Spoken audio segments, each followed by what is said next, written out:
Ravi, I'm going to start with a very basic question. Everybody is confused about, you know what.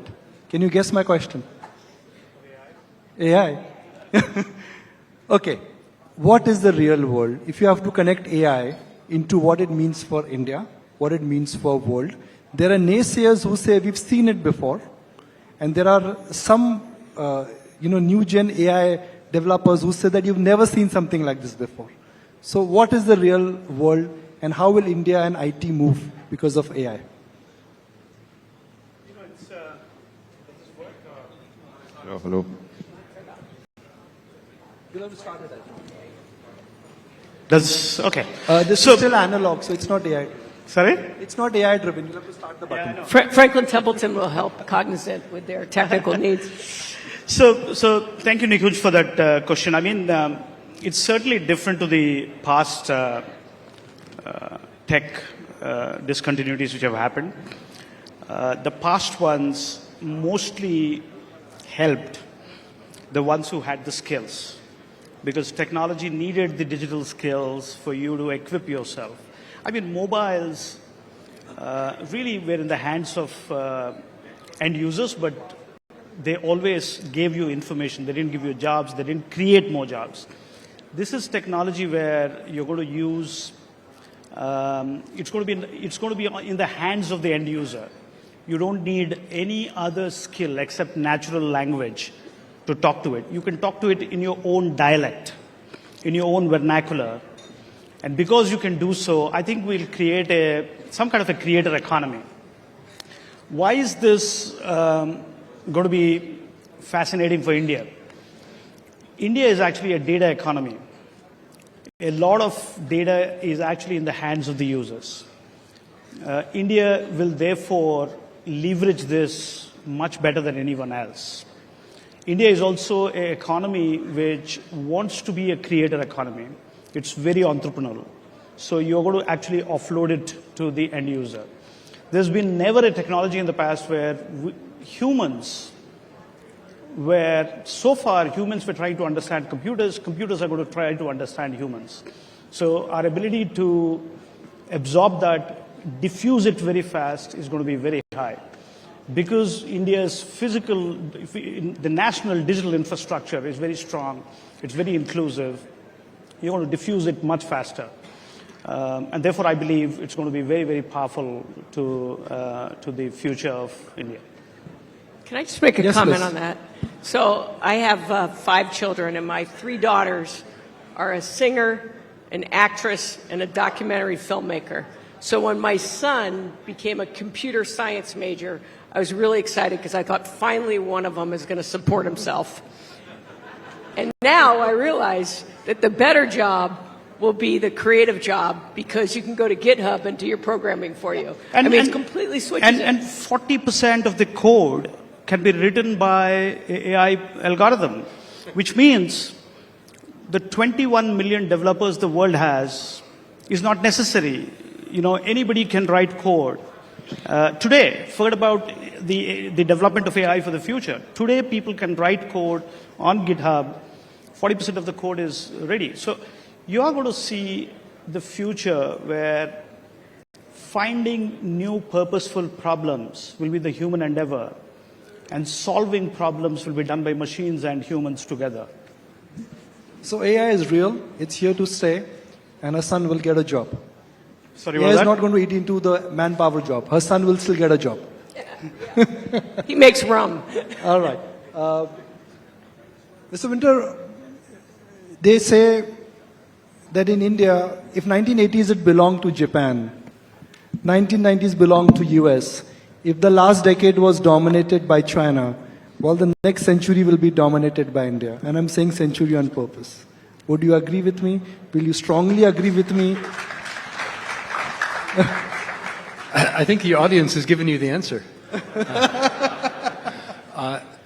I must say, as I sit here in Delhi, as I mentioned earlier, I come regularly. I've never been more encouraged. In fact, I've been coming for 40 years regularly, so I've seen a few ups and downs. I've never been more encouraged about not only the potential of India, but the reality today of India. It's amazing what's been accomplished. So I think India has everything to play for. But the biggest mistake India could make is to be complacent and to assume that it's done. You know, we've arrived, we've put the structural reforms in place, the population is becoming increasingly educated, et cetera. These are necessary conditions, but it's not enough to take India to that vaunted status of being the economic driver of the world over the next, call it 50 years, which I think is a reasonable time frame.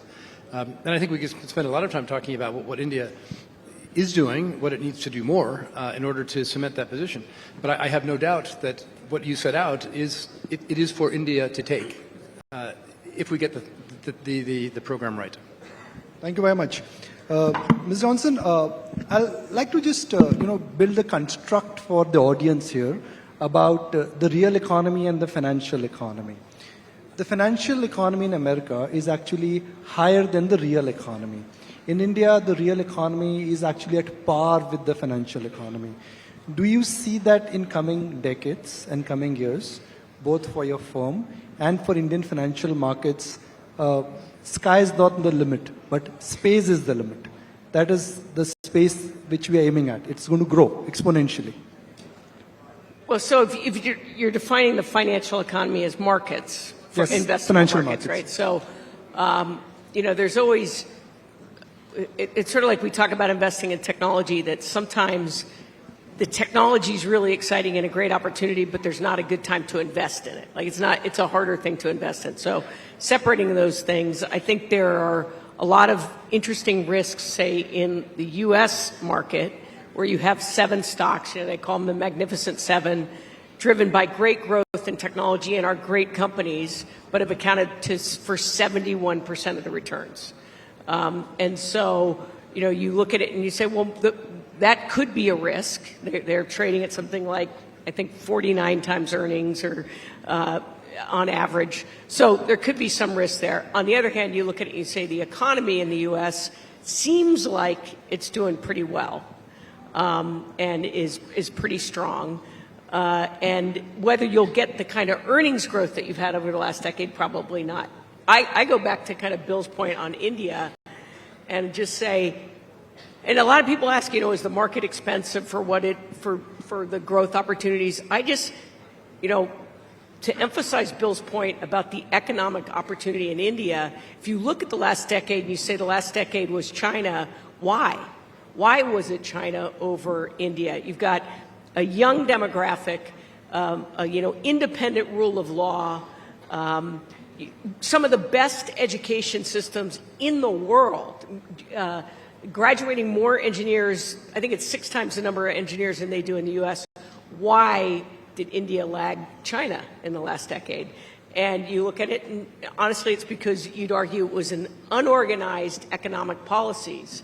And so if you think about it today, of any economy, India's probably got the greatest opportunity, and you're starting to see genuine optimism because of coordinated economic policies that are very specific, like Gift City. Bill and I were talking about this morning. If you think, okay, we want to get foreign investment into India, you create an economic policy like Gift City, and to the extent that it's executed well, capital goes where capital's treated well.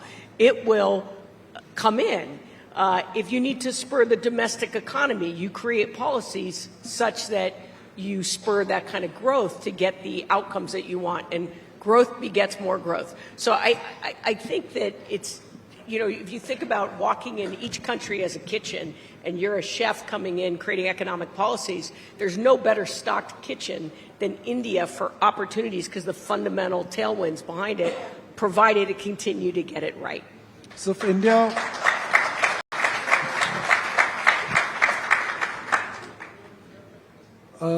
I started a SIP, systematic investment plan, very early part of my life. Franklin Templeton brought that to India. I will point that out. No, I actually started in Franklin Templeton. I must share it. You did. It's a 25-year-old scheme, started with a modest amount of 2,000 rupees. But if I have to start a scheme for my son, what should I tell him now? First of all, the most important thing, we were talking about it earlier, compounding.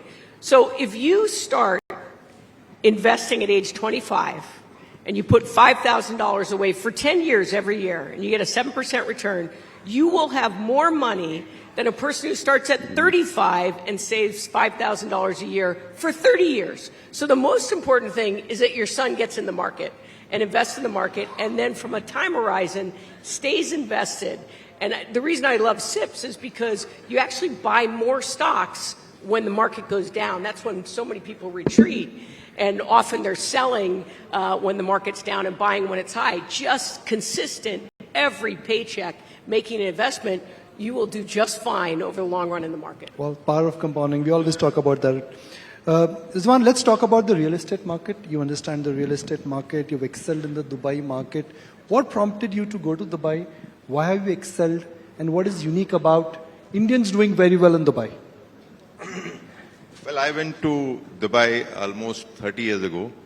And when I went to Dubai 30 years ago, what I liked about Dubai is they welcomed the people like me who are very simple people, not that educated people. Like I would give you an example. The first time when I landed in Dubai, after the immigration clearance, you need to go and show the passport to the one police officer over there. The police officer tells you, kaisa hai? He's a local guy, and he tells you, kaisa hai aap? And that, what actually impressed me, because before going to Dubai, I was in Kuwait for the 8 years, and I've never found a local guy or a Kuwaiti guy telling me in our own language, Indian guy, either this is the place I want to be, and this is the place I'm going to make my career.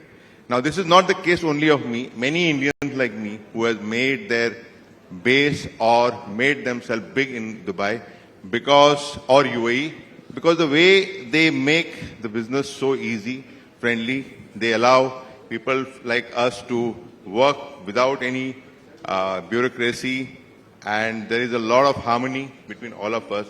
And today, touchwood, alhamdulillah, you all know that Danube Building Material is one of the most famous or the fastest developing real estate developer in Dubai. What is the size of land bank you have in Dubai? How much are you planning to develop? At the moment, we have so far developed 30 projects and hopefully another 4-5 projects this year. So every year we are talking about a turnover of about $3 to $3.5 billion. Bill, I'll throw this point wide open, which we discussed with Mr. Ray Dalio, which is that if you consider the construct of the global economy, there is United States, which has a debt, Europe, where growth is anemic, China, where growth is confusing, India is where growth is visible. How would you characterize the big block for us when things are not really moving up in a synchronized manner post-COVID?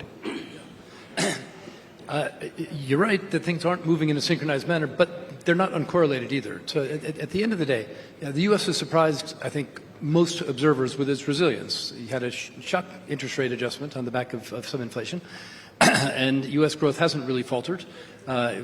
Job growth is very strong. Consumer optimism is good. So the U.S. is in good shape.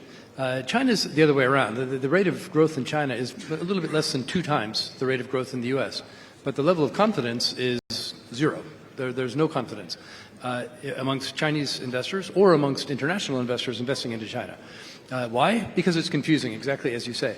I think it's confusing because China is going through that enormous transition that every country goes through when it moves from effectively whatever the old economy is at the day to the new economy at the day. The China new economy segment, which is a third of the economy, is growing super fast, right? Double digits. The old economy is shrinking, led by the property sector and infrastructure. So the average is 5.2% growth. Not a disaster, but not exciting either. So it's confusing. When will we come out of this? No, when they're well into the transition. I'd say another year or two. Europe is a wonderful place to live. It's not a great place to grow, but exporting technology, exporting human capital, and Europe will be there for a very long time. But the global economy overall is going to grow at about what the IMF would say is potential. So we can say that things are very, very bleak, and we can all point to the geopolitical risks that are concerning all of us. Shifting trade flows, high interest rates, inflation. I mean, these are all real, and they could manifest themselves in quite a severe economic shock at some point. But it's not happening today. The global growth the global economy is growing pretty much where it's supposed to, and the outlook, I think, is relatively bright. So I think it's time to be aware of the risks out there, but keep on investing. Where does India play into that? Geopolitically, perfectly positioned, I would say. Of course there are tensions. You've got some problems on both sides of your border, but the geopolitical positioning of India is very strong right now. The economic foundations are good. Growth at 6.2, 6.5, maybe going to 7% is good, but you shouldn't be satisfied with that. It's well below India's potential, in my opinion. So the focus has got to be, how do we get that 6% growth up to 10, 11, 12? Which is what we need to do to get GDP per capita up to a level that's consistent with other countries that are similarly well endowed. So I have the last round of questions, and Bill, I'll start with you, with your thoughts on the Indian financial sector. When I say financial sector, the banking sector, because we feel very proud when we look at the Indian banking sector. Extremely well regulated, open architecture, open to innovation, is saying all the right things in the fintech, and perhaps it's really the governance which has made all the difference when it comes to the growth here. Would you agree with me?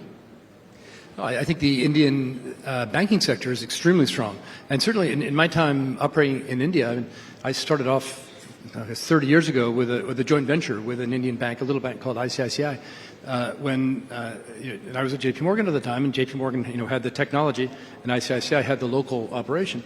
And we had a joint venture, which eventually JP Morgan bought, which was a construct at the time. You fast forward 30 years, ICICI is a global bank. It's world class in terms of its capabilities. There's nothing that ICICI, and I use that as an example, it could be any of the big Indian banks, there's nothing that they can't do given the resources, technology, and regulatory framework. That said, the capital markets in India are not fully developed.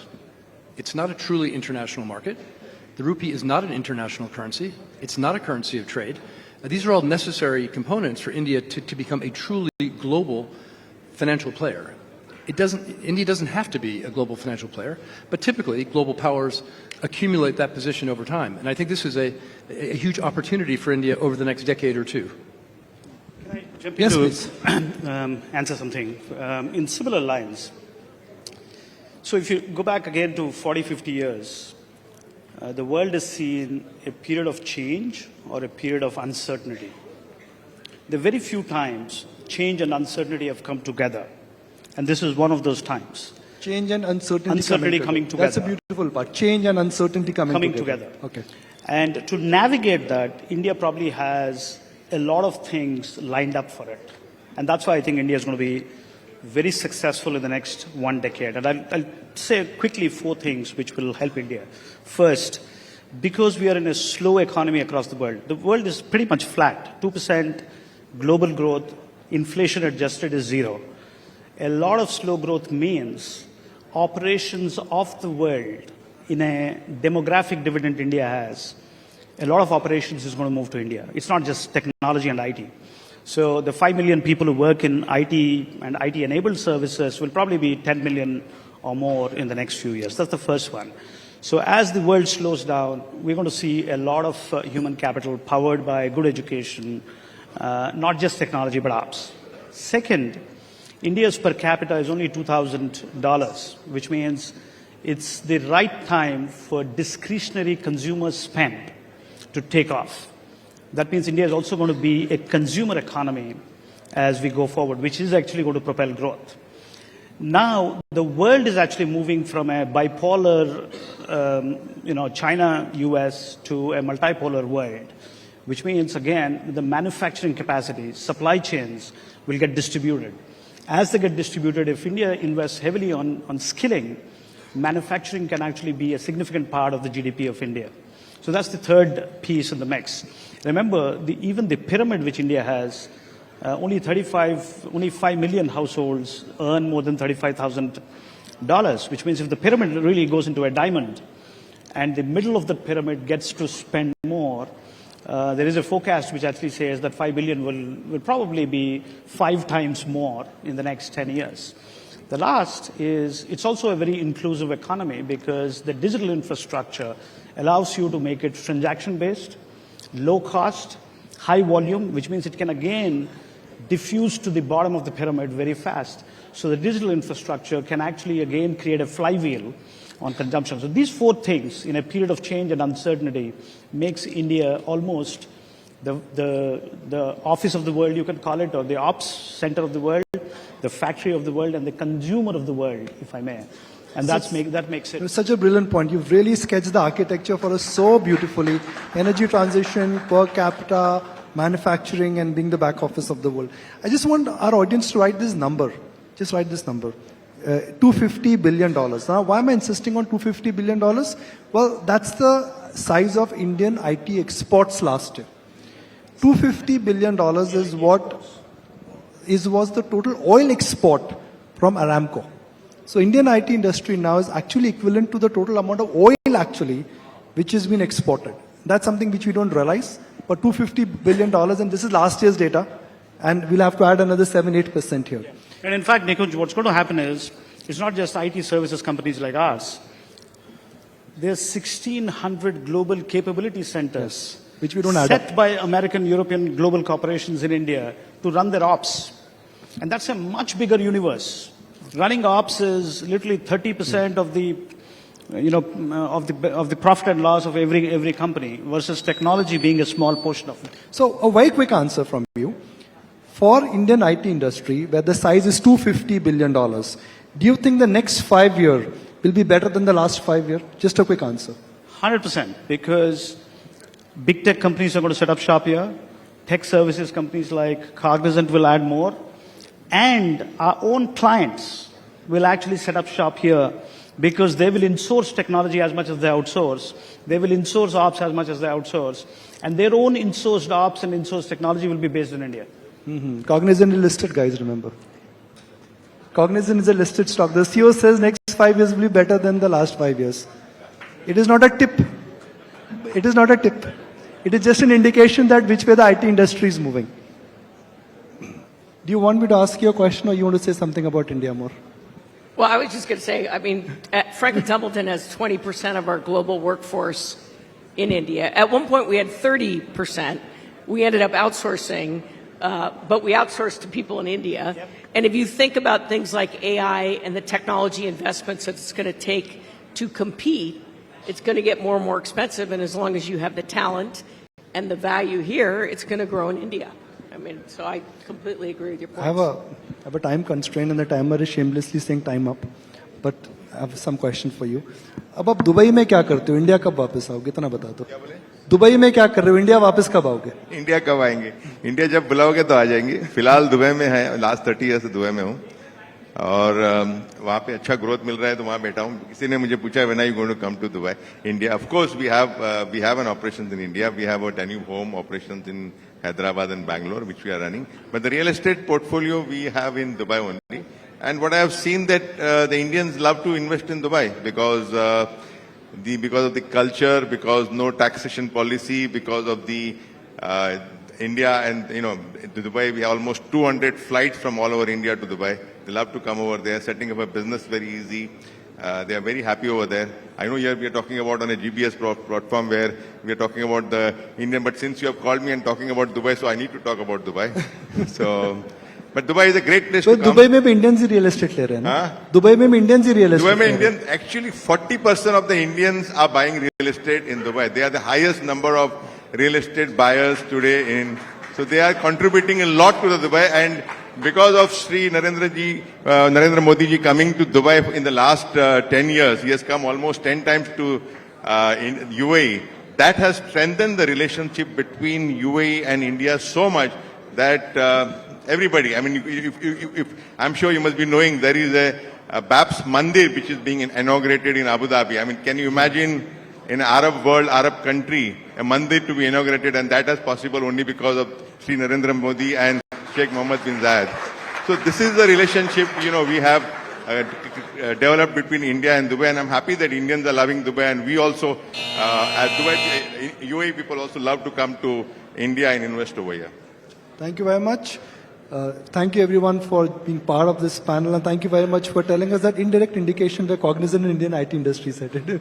Next 5 years will be better for Indian IT industry from last 5 years. Jenny, Mr. Winter, Ranbhai, thank you very much. With that, I'll give it back to my colleagues. I think Sumit and Megha, they both are ready. And I know when we talk about India, even my partners sometimes they just listen so much about India. So it's okay, Sumit, it takes time because that's the India story we are talking about right now.